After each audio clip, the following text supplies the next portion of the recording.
Grabando. Paz y bien, queridos estudiantes, continuando con el desarrollo de nuestra asignatura de Psicología, el día de hoy trabajaremos la sesión número 6. Analizamos características relevantes sobre el pensamiento y creatividad. Nuestro desempeño analiza características relevantes sobre el pensamiento y creatividad, y nuestro indicador de desempeño analiza características relevantes sobre el pensamiento y creatividad mediante un mapa conceptual. Para iniciar, vamos a conceptualizar lo que es creatividad. La creatividad es una de las capacidades más importantes que tiene todo ser humano, porque le permite el desarrollo de la intuición, de la imaginación, la iniciativa y la percepción, así como la creación de nuevas ideas o soluciones innovadoras ante cualquier tipo de problema. Hay que tomar en cuenta que no hay personas sin creatividad y tampoco hay personas sin inteligencia.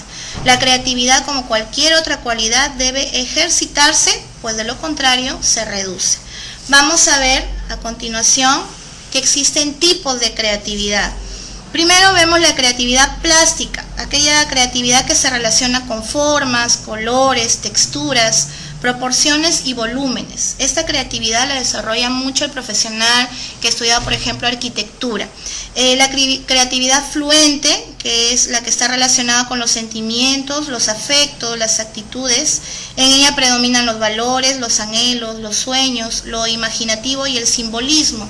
Este tipo de creatividad puede desarrollar un escritor, por ejemplo. Tercero, tenemos la creatividad científica. Este tipo de creatividad aplica el ingenio y el talento en la investigación de nuevos conocimientos. Por ejemplo, un médico que inventa de repente una nueva medicina para curar una enfermedad determinada. Cuarto, tenemos la inventiva, que es la aplicación talentosa de ideas y los recursos a la solución de problemas que se nos pueden presentar en la vida cotidiana. Y por último, la creatividad social, que es la que se aplica en las relaciones humanas y genera las organizaciones e instituciones. El psicólogo Penagos es un psicólogo muy reconocido que ha trabajado mucho con lo que es el aspecto cognitivo y también lo que es la creatividad. Él considera que cuando se habla de un proceso creativo se refiere a mecanismos y fases involucradas en el acto creativo, y por ende él ha considerado 4 momentos o 4 fases en lo que es el proceso creativo. Primero tenemos la fase de la preparación, que es la recopilación de la información. Segundo, la fase de incubación, que es el proceso de la información o el procesamiento de la información. Tercero, la fase de la iluminación, que es la salida de la información. Y por último, tenemos la fase de verificación, que es la evaluación sobre el objeto, proceso o resultado generado. Estas fases las vamos a ver con detenimiento cuando nos encontremos en el aula de clases. También tenemos que considerar que las personas que son creativas tienen características determinadas. Vamos a considerar las características afectivas y las características cognitivas. Como ustedes pueden observar, dentro de las afectivas tenemos que es una persona que le gustan los retos y desafíos, es una persona que se adapta al medio donde vive fácilmente, controlan mucho sus emociones, no le temen al fracaso, son flexibles al cambio y muestran entusiasmo y sensibilidad y confianza en sí mismo.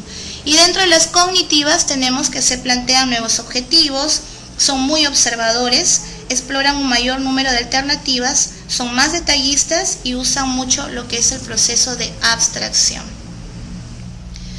Asimismo, vamos a evaluar los elementos que intervienen en el proceso de la creatividad. Tenemos como primer elemento la fluidez. La fluidez es una habilidad que tenemos o que tienen las personas creativas para generar ideas, no importa si son buenas o malas. Dentro de la fluidez lo que busca es dar opciones de ideas para dar solución a un tema determinado. Tenemos asimismo la flexibilidad. La flexibilidad implica aprender o aceptar la idea de los demás y manipular cambios y transformaciones, replanteamientos y diseños.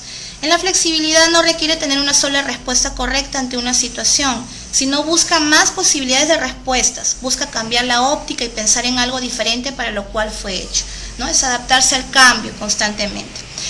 La originalidad son las ideas poco usuales, son respuestas ingeniosas o novedosas.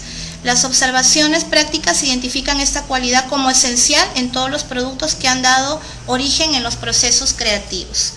Como cuarto elemento tenemos la redefinición, que es la capacidad para reestructurar percepciones, conceptos o cosas. El quinto elemento es la elaboración. Este elemento implica desarrollar las ideas pensadas para solucionar de forma creativa un problema. Es la aptitud que tiene la persona o el individuo para desarrollar, ampliar o embellecer las ideas. Y por último tenemos la sensibilidad. La sensibilidad denota la capacidad que poseen las personas creativas para descubrir, diferenciar dificultades, fallos o imperfecciones, dándose cuenta de lo que debe hacerse. Por último, recuerdan ustedes cuando observamos el video sobre el pensamiento, habían ejercicios para desarrollar, para poder explotar lo que es el pensamiento divergente. Y dentro de esto hablábamos de los patrones mentales. Esos patrones mentales tienen que ver mucho con los bloqueos de la creatividad. Todos los humanos elaboramos bloqueos mentales en el proceso de maduración y socialización. Una cuestión clave a la hora de mejorar la creatividad es ser conscientes de nuestros bloqueos y tratarlos de algún modo. Dentro de los bloqueos vamos a considerar tres fundamentales. El primero es el bloqueo perceptivo. Son los obstáculos que restringen nuestra capacidad para percibir el problema en sí mismo o la información necesaria para abordarlo. Nuestros ojos pueden inducirnos a un error cuando observamos ciertas figuras y nuestras percepciones no siempre son precisas. Segundo, tenemos los bloqueos emocionales. Aquellos bloqueos limitan nuestra libertad para investigar y manipular ideas, afectan la comunicación de nuestras ideas a otras personas. Estos bloqueos también se denominan barreras psicológicas y son los más significativos y persistentes entre los obstáculos a la innovación. Y por último tenemos los bloqueos culturales, que se configuran a partir de la exposición a ciertos patrones culturales. Son los tabúes, los mitos que predominan en el comportamiento creativo. Por tanto, hay que ser muy valientes para actuar creativamente en una cultura que no promueve los cambios creativos.